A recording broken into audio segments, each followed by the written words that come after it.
ಒಂದು ವ್ಯಕ್ತಿ ಈ ಸ್ವಾಮೀಜಿಗಳೆಲ್ಲ ಇರ್ತಾರಲ್ವ, ಆಶ್ರಮಕ್ಕೆ ಹೋಗ್ಬಿಟ್ಟು ಅಲ್ಲಿ ಒಂದು ಮಾಂಕ್ ಹತ್ರ ಕೇಳ್ತಾನೆ, ನನ್ನ ಲೈಫಲ್ಲಿ ಸಂತೋಷನೇ ಇಲ್ಲ, ನೆಮ್ಮದಿನೇ ಇಲ್ಲ, ನಾನು ಏನು ಮಾಡಲಿ, ನನಗೆಲ್ಲವೂ ಬೇಜಾರೇ ಮಾಡ್ತಾ ಇದೆ ಅಂತ. ಅದಕ್ಕೆ ಆ ಮಾಂಕ್ ಹೇಳ್ತಾನೆ, ಸರಿ ನನ್ನ ಜೊತೆ ಬಾ, ಆ್ಯಂಡ್ ಹೊರಡಬೇಕಾದ್ರೆ ಒಂದು ಕಲ್ಲು ತೋರಿಸ್ಬಿಟ್ಟು, ಅದು ದೊಡ್ಡದೇ ಕಲ್ಲಾಗಿತ್ತು, ಅದನ್ನು ಎತ್ಕೊಂಬ ಅಂಥೇಳಿ ಹೇಳ್ತಾನೆ. ಆ ವ್ಯಕ್ತಿನೂ ಆ ಕಲ್ಲನ್ನ ಎತ್ಕೊಂಡು ನಡಿಲಿಕ್ಕೆ ಶುರು ಮಾಡ್ತಾರೆ. ನಡೀತಾ ನಡೀತಾ ಅವನಿಗೆ ಕೈ ನೋವು ಬರುತ್ತೆ.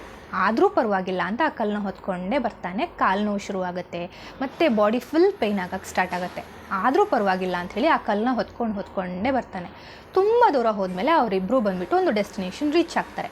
ಆಗ ಆ ವ್ಯಕ್ತಿ ಕೇಳ್ತಾನೆ, ಈ ಕಲ್ಲನ್ನ ನಾನು ಈಗ ಕೆಳಗಡೆ ಇಟ್ಬೋದಾ ಅಂತ. ನಾನು ಈ ಕಲ್ಲನ್ನ ಎತ್ಕೊಂತ ಮಾತ್ರ ಹೇಳಿದ್ನೇ ಹೊರತು ಇದನ್ನು ಹೊತ್ಕೊಂಡು ಅಲ್ಲಿಂದ ಇಲ್ಲಿವರೆಗೂ ಬಾ ಅಂತ ನಾನು ಹೇಳಲೇ ಇಲ್ವಲ್ಲ ಅಂತ ಆ ಮಾಂಕ್ ಹೇಳ್ತಾನೆ.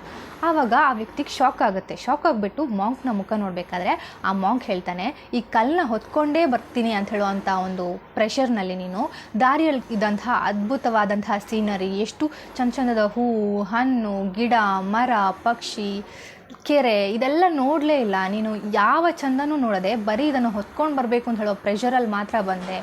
ಅದೇ ಥರನೇ ನಿನ್ನ ಪಾಸ್ಟ್ ಟ್ರಾಮಾಗಳನ್ನು, ನಿನ್ನ ಹಳೆ ಲೈಫಲ್ಲಿ ನಡೆದಂತಹ ಕಷ್ಟಗಳನ್ನು, ನೆನಪುಗಳನ್ನು ನೀನು ಹೊತ್ಕೊಂಡೇ ಬರ್ತೀನಿ ಅಂತ ಹೇಳ್ಬಿಟ್ಟು ಹೊತ್ಕೊಂಡು ಬರ್ತಾ ನಿನ್ನ ಲೈಫ್ ಎಷ್ಟು ಬ್ಯೂಟಿಫುಲ್ ಇದೆ ಅಂತ ಹೇಳುವಂಥದ್ದನ್ನು ನೀನು ರಿಯಲೈಸು ಮಾಡ್ತಿಲ್ಲ.